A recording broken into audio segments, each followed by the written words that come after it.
Okey boy, dia dah keluar. Kita tunggu sekejap lagi.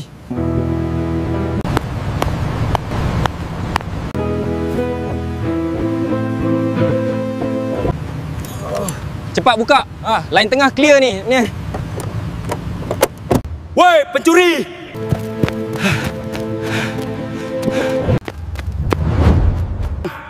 Weh, pengemis, kau jangan campur. Tak guna aku hidup kalau aku hanya melihat kecurian.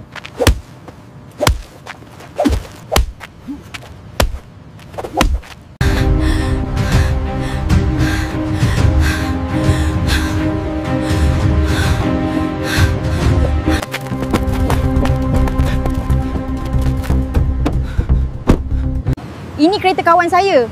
Bagi tahu kawan awak, kereta dia nak kena curi tadi. Siapa nama abang? Rahsiakan pada kawan awak yang saya tolong tadi. Kenapa perlu rahsiakan?